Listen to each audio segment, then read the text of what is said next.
Olá, bom dia. Começa aqui mais uma edição do Eldorado Expresso, trazendo para você os principais destaques das plataformas do Estadão nesta sexta-feira.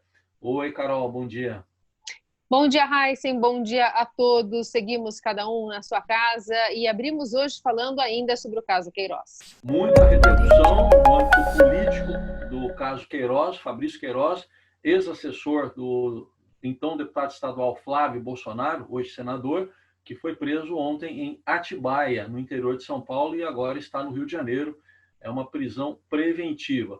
A acusação, nesse caso, é uma investigação por tentativa de obstrução da justiça, na investigação do esquema de rachadinhas na Assembleia Legislativa do Rio de Janeiro, um esquema que está sendo investigado, no qual funcionários receberiam salários e devolveriam parte para os parlamentares para os quais trabalhavam. É nesse contexto aí que está essa investigação, mas tem um fio ali tentando puxar a investigação também para a relação com milícias.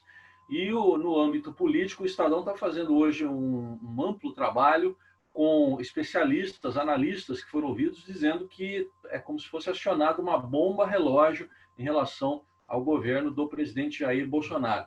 O presidente praticamente não se manifestou, teve uma manifestação só ontem na live dele no Facebook, em que ele disse que foi uma prisão espetaculosa, na visão dele, que parecia que o Fabrício Queiroz era o maior bandido da face da terra, mas não fez nenhuma referência ao presidente ao fato de Fabrício Queiroz estar numa propriedade do advogado Frederico Wassef, com quem Bolsonaro tem uma relação próxima. Todos esses desdobramentos a gente acompanha hoje lá em Brasília. E o Ministério Público do Rio de Janeiro afirma que o ex-assessor parlamentar Fabrício Queiroz custou despesas pessoais do chefe, então, deputado na Alerj.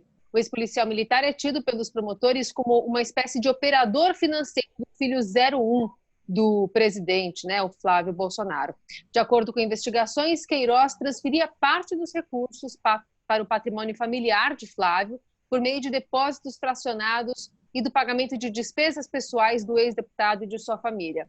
O Ministério Público Fluminense também desconfia do suposto envolvimento do ex-assessor com milicianos do Rio de Janeiro, incluindo o capitão Adriano da Nóbrega, morto em fevereiro agora, e apontado como um líder do chamado Escritório do Crime.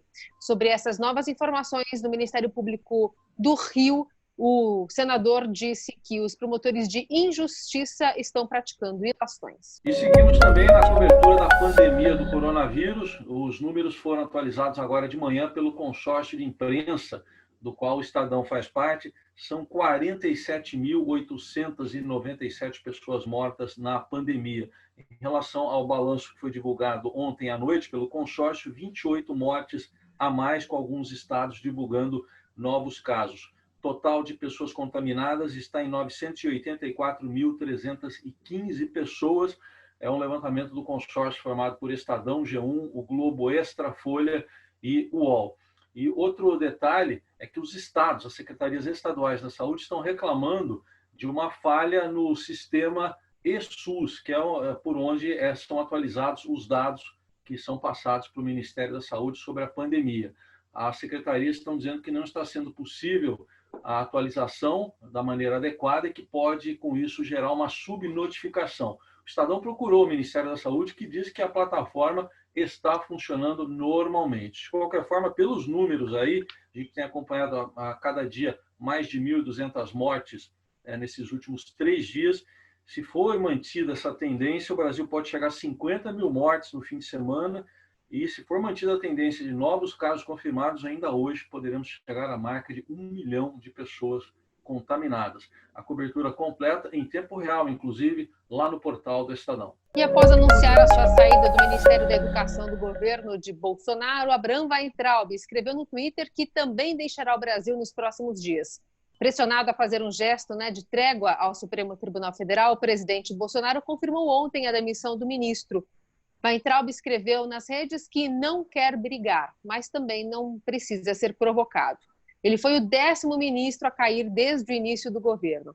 A saída foi anunciada num vídeo também publicado nas redes, em que os dois aparecem lado a lado e comunicam a exoneração.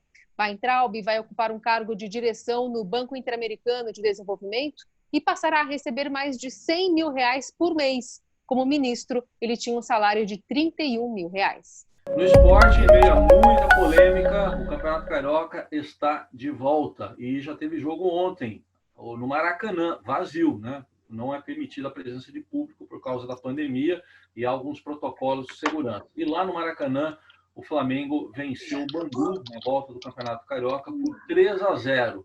E não muito longe dali, no próprio Maracanã, só que do outro lado, funciona um hospital de campanha. Enquanto a bola rolava, 258 pessoas estavam ali internadas, conforme mostra hoje todo esse ambiente, a reportagem do Estadão.